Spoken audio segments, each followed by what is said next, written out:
I'm going to try this. Here we go. Putting myself on the spot, and there's a reason for this experiment that I'll share with you after.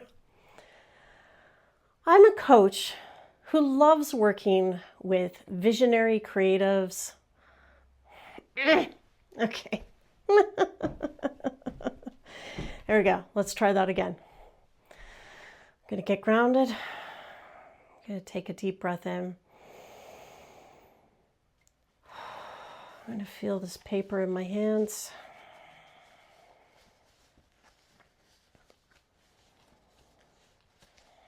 I get nervous speaking in front of the camera, but I'm going to try my best.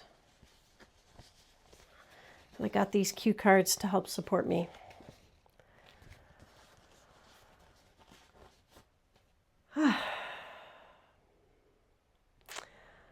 I'm a coach that has a huge heart. I love working with creative entrepreneurs, visionary thinkers, and big-hearted people. I love helping them in their businesses, in their personal lives, to really remember their alignment and their integrity inside.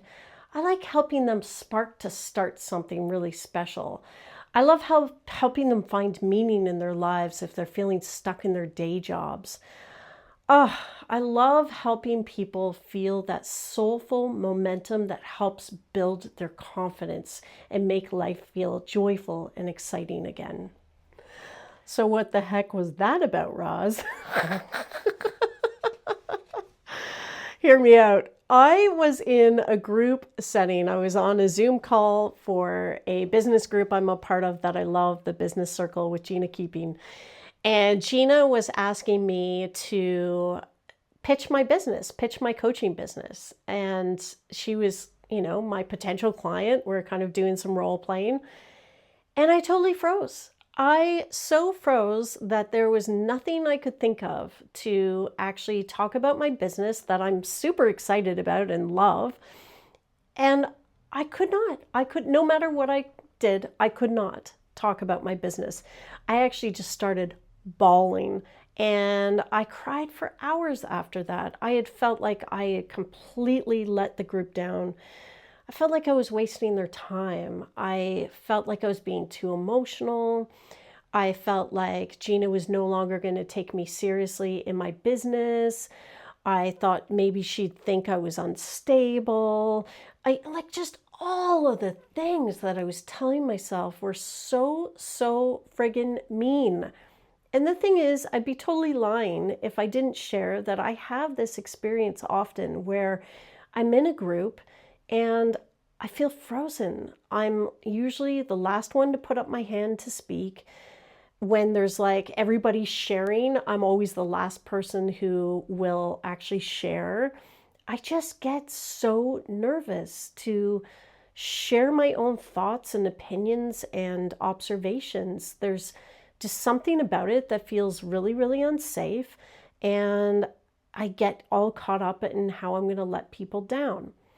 So obviously this has been an issue in my life, and I am in a mode of my life where I am done with it. I am going to grow from this. And so this week I've been experimenting with it. Every time I'm in a group setting, anytime I have an opportunity to share my opinion, I'm trying to do something different and really help myself see that 1% improvement in this area is so much growth.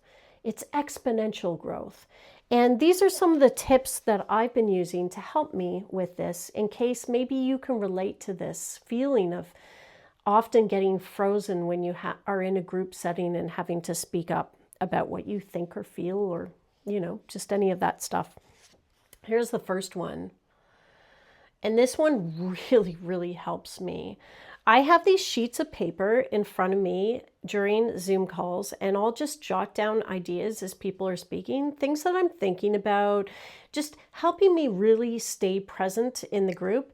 And then when the time comes to be able to share something, I've got something written down that I can share so that I don't have to feel like I'm on the spot in having to do so. Prep some anchoring statements. This one helps a lot too, because sometimes, I'm so frozen that I don't even know to say about how frozen I feel.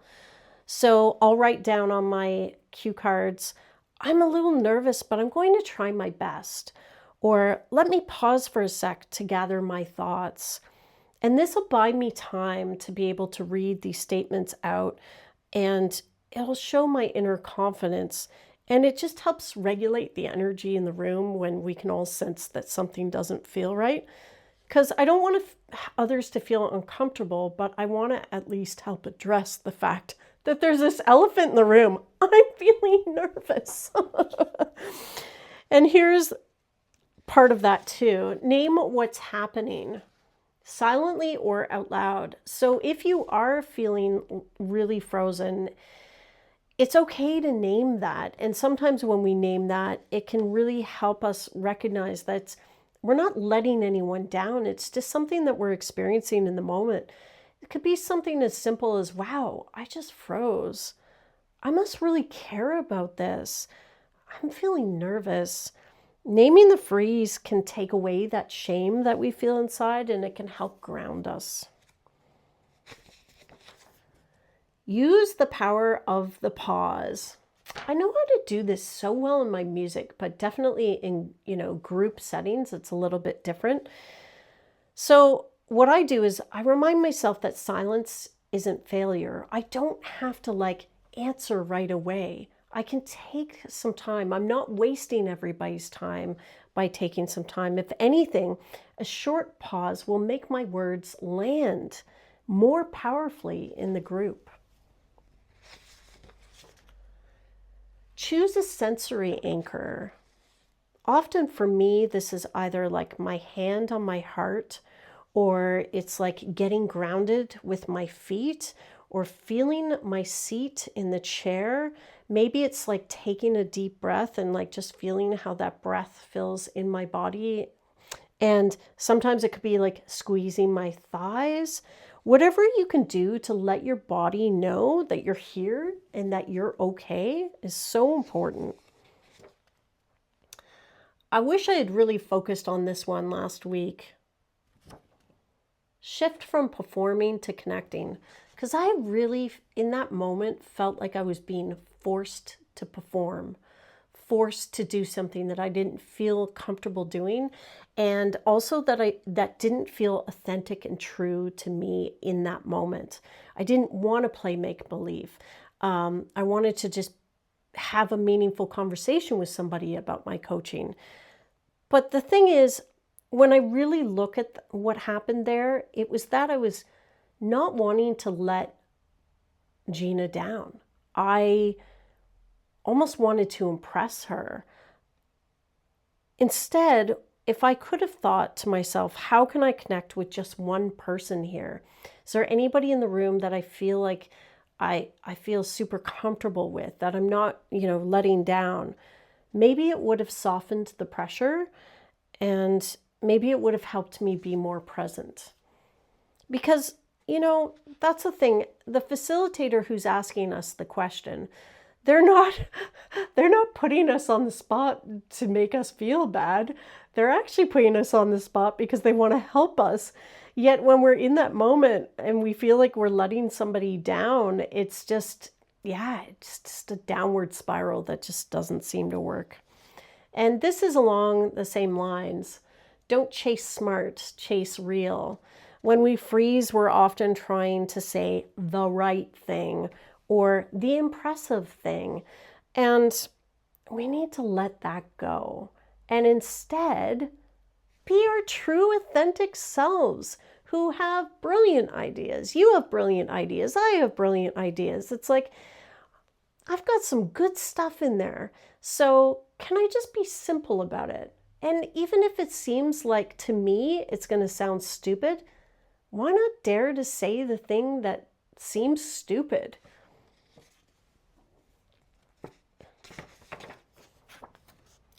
Reframe what freezing means. It doesn't mean you failed. it means your nervous system like really cares and it's being activated and it's trying to protect you. So something about the scenario that you're in is making you feel unsafe. It's okay to sit with that fear and have tea with it. We can really grow from sitting in those moments of fear and still letting ourselves experience it instead of running away from it. And from doing that, we can increase that level of safety a little further and a little further and a little further as we take those bold moves. It can really, really make a difference.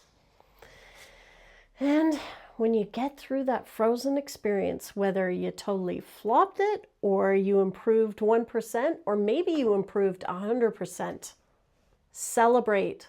Celebrate because you showed up. Showing up is the most important part of it all. Just show up. Progress isn't always polished. And the last one, reflect and rehearse. After that experience, reflect about it. What worked? Well, for me last week, nothing worked. It was a big, big epic fail. So then I asked myself, what might help me next time? And that's what these cue cards are all about. And all these experiments that I've been trying all week. It's what will help me next time to be 1% better at speaking in public. When we rehearse the moment with kindness instead of critique, it helps us learn, it helps us grow. And that's what this is all about.